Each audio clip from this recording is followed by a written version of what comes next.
پہلا سبق ہے سبق نمبر 5 حرکات کا بیان۔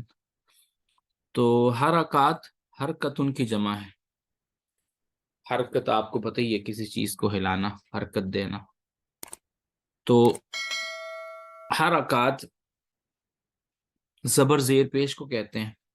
اگر ایک ہو، ایک زبر ایک زیر پہ ایک زیر ایک پیش ہو تو اس کو کہیں گے حرکت۔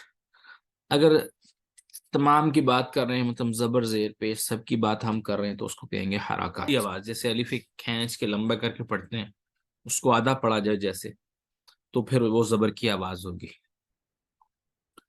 ٹھیک ہے۔ اور زیر کی آواز جو ہے وہ یا کی آدھی آواز کی طرح ہے، اور پیش کی آواز جو ہے وہ واو کی آدھی آواز ہے۔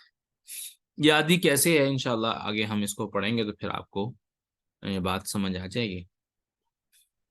تو فی الحال یہ تھوڑا سا اپنے ذہن میں ایک بات یاد رکھیں کہ زبر جو ہے ہمیشہ منہ کھولا اور کھول کے اس کو پڑھ دیا، اسے کہتے ہیں زبر۔ مثلا با، تا، سا، آپ پریکٹیکلی اس کو کر کے دیکھیں کہ آپ کو منہ کی کوئی بناوٹ نہیں بنانی پڑے گی، صرف زبر کی آواز کو اس طرح ادا کریں گے آپ کے منہ کھولا اور اس کو ادا کر دیا۔ اور جو زیر ہے، زیر اس کی آواز گویا ایسے ہے جیسے کوئی چیز ٹوٹ کے نیچے کو گر رہی ہے، جیسے بی، تی، سی، جی، ہی، خی۔ اور پیش کی آواز ایسے ہے کہ آپ کو ہمیشہ پیش کو ادا کرتے ہوئے ہونٹ گول کرنے پڑیں گے۔ پہلے ہونٹ ملائے، ہونٹوں کو کنارے ملا کے اور ہونٹوں کو گول کر کے آپ پیش کو ہمیشہ پڑھیں گے۔ تو اگر آپ زبر کھول کے منہ کھول کے پڑھتے ہیں اور زیر جیسے آواز نیچے گر رہی پڑھتے ہیں اور پیش ہونٹ کھول کر کے پڑھتے ہیں، تو اس کا مطلب ہے آپ ان حرکات کو صحیح ادا کر رہے ہیں۔ اگر اس طرح آپ نہیں پڑھتے تو یاد رکھیں آپ پھر حرکات کو صحیح ادا نہیں کر رہے ہیں۔ تو پیش کی جیسے مثال بو، تو، سو، جو، عو، خو، دو۔ تو یہ ایک چیز تھی جو حرکات کے تعارف کے حوالے سے۔ اب دوسری چیز یہ ہے کہ ان کو پڑھتے ہوئے کن کن چیزوں کا خیال رکھنا چاہیے۔ پہلے نمبر پہ تو یہ ہے زبر زیر پیش کو، قاعدہ نمبر 1 کہ زبر زیر پیش کو کبھی کھینچے مت، کبھی اتنا مت کھینچے کہ وہ لمبا ہو رہا، اس میں محسوس ہو رہا ہو کہ یہ لمبا ہو رہا ہے، اتنا مت کھینچے کہ حروف مدہ بن جائے۔ پہلی بات کہ زبر زیر پیش کو کبھی مت کھینچے۔ جیسے مثال کے طور پر آپ اس کو پڑھیں با زبر با، تا زبر تا، سا زبر سا، جیم زبر جا، اور با زیر بی، تا زیر تی، سا زیر سی، جیم زیر جی۔ اور پیش کو آپ ایسے پڑھیں با پیش بو، تا پیش تو، سا پیش سو۔ ایسا ہرگز نہیں کرنا۔ اس کو حرکت جس لفظ پر بھی زبر زیر پیش ہو اس کو کبھی بھی کھینچ کے نہیں پڑھنا، لمبا کر کے نہیں پڑھنا۔ عمومی طور پر ہم میں جو غلطیاں ہیں وہ یہی ہیں، یعنی کہ ایک آپ اس بات کو کنٹرول کر لیں کہ کہاں لفظ کو کھینچنا ہے کہاں نہیں کھینچنا، تو آپ سمجھیں کہ آپ قرآن پاک کو 50% درست پڑھنا جان گئے۔ حروف سے نکال کے، حروف کی بات نہیں، جو وہ تو حروف کی ادائیگی تو الگ معاملہ ہے، درست پڑھنا یعنی کیا کھینچنا ہے کہاں نہیں کھینچنا، یہ ایک سمجھ لیں کہ ایک 50% جو ہے آپ کو قرآن پڑھنا درست ہو جاتا ہے۔ تو پھر یاد رکھیں کہ جس لفظ پر زبر زیر پیش ہو اس کو کبھی بھی کھینچ کر لمبا کر کے نہیں پڑھیں گے۔ تو کیسے پڑھیں گے؟ ایسے پڑھیں گے با زبر با، با نہیں، جیسے حمزہ زیر ای، ای نہیں، با پیش بو، بو نہیں، ٹھیک ہے۔ تو یہ تھا ایک پہلا قاعدہ حرکات زبر زیر پیش کو پڑھنے کا۔ اور اگلا قاعدہ یہ ہے کہ جس لفظ پر زبر زیر پیش ہو اس کو کبھی بھی جھٹکا دے کر نہ پڑھیں، اتنا جلدی بین ادا نہ کریں کہ ان کو جھٹکا محسوس ہو۔ مثلا آپ نے کیونکہ اب چھوٹا کرنا تھا تو آپ کو خیال آیا کہ اگر میں اس کو چھوٹا کروں گا تو یا کروں گی تو پھر مجھے تھوڑا سا جھٹکے کی آواز لانی پڑے گی، تو یہ بس خیال رکھنا ہے کہ چھوٹا اتنا ہی کرنا ہے، لیکن حمزہ کی آواز جو ہے وہ نہیں آنی چاہیے۔ مثال کے طور پر با زبر با، تو آپ اس کو پڑھیں با زبر با، تا زبر تا، سا زبر سا، جیم زبر جا، ہا زبر ہا، خا زبر خا، اور دوسرا حمزہ زیر ای، با زیر بی، تا زیر تی، اور تیسرا با پیش بو، تا پیش تو، سا پیش سو، جیم پیش جو۔ تو ایسے نہیں پڑھنا، یہ دو قاعدے ہو گئے۔ تو کیسے پڑھنا ہے؟ سمپل، با زبر با، تا زبر تا، سا زبر سا، با زبر بی، با پیش بو، تا پیش تو یہ آواز نہیں آنی چاہیے۔ دو قاعدے، دو چیزیں ہو گئی، کس کو؟ حرکت والے لفظ کو پڑھنے کے حوالے سے۔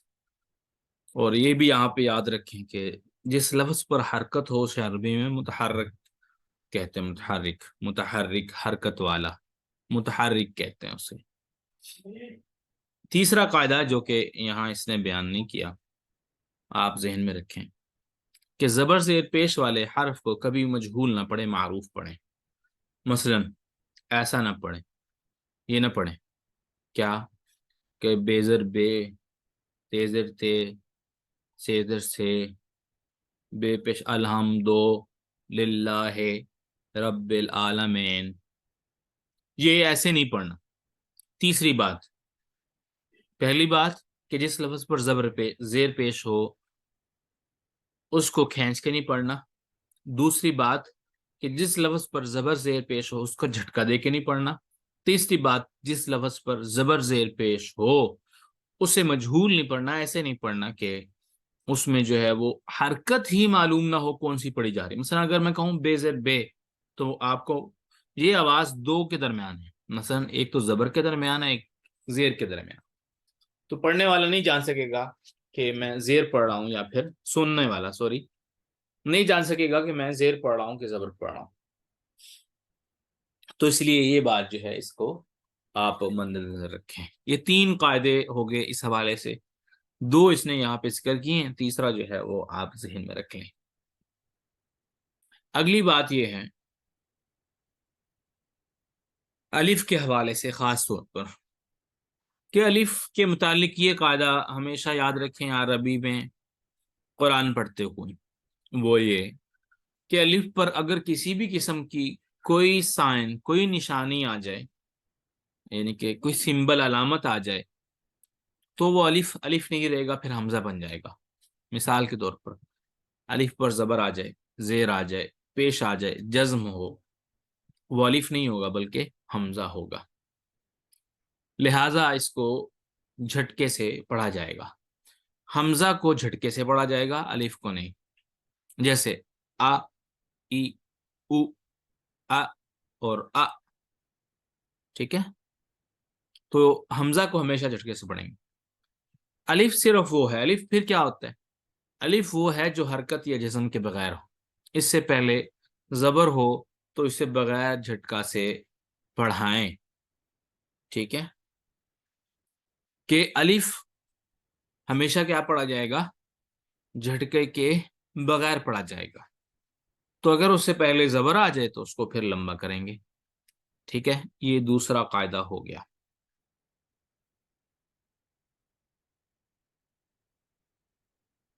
تیسرا قاعدہ، یعنی کہ تین قاعدے تو ہدایت نمبر 2 کے متعلق تحت میں نے آپ کو بیان کیے، اور دوسرا قاعدہ جو ہے وہ الف اور حمزہ کے متعلق تھا، اور تیسرا قاعدہ جو ہے وہ الف کے متعلق ہے۔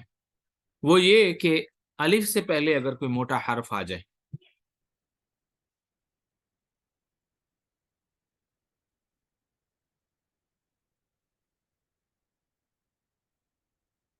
جی کیونکہ عربوں یہ عربوں سے ہی منقول ہے، قرآن مجید ہم پڑھتے ہیں تو عرب جو ہے وہ جب الف پر کسی بھی قسم کی کوئی علامت آ جاتی ہے تو اس کو پھر الف نہیں کہتے، حمزہ کہتے ہیں۔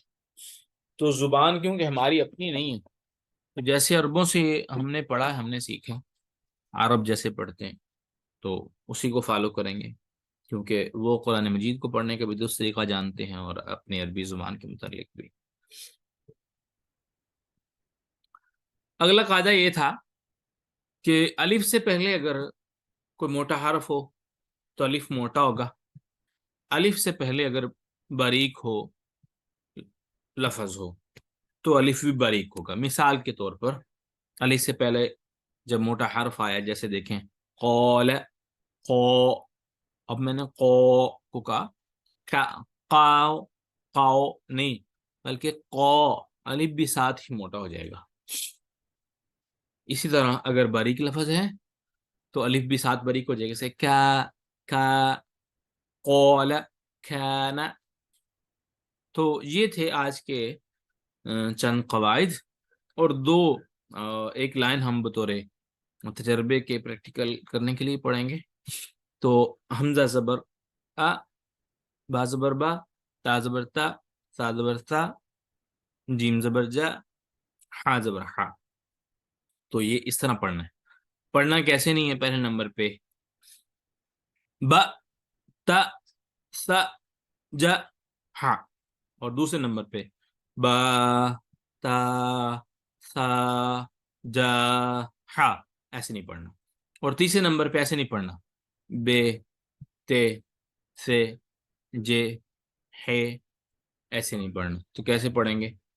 پہلے ہم حرف کا نام لیں گے، پھر اس کے بعد آنے والی حرکت کا نام لیں گے، جیسے با زبر با، تا زبر تا، سا زبر سا، جیم زبر جا، ہا زبر ہا۔ تو یہ اسے کہتے ہیں رواں، جوڑ کے ساتھ پڑھنا، اور بغیر حرکات کا نام لیا ایسے پڑھیں گے، با، تا، سا، جا۔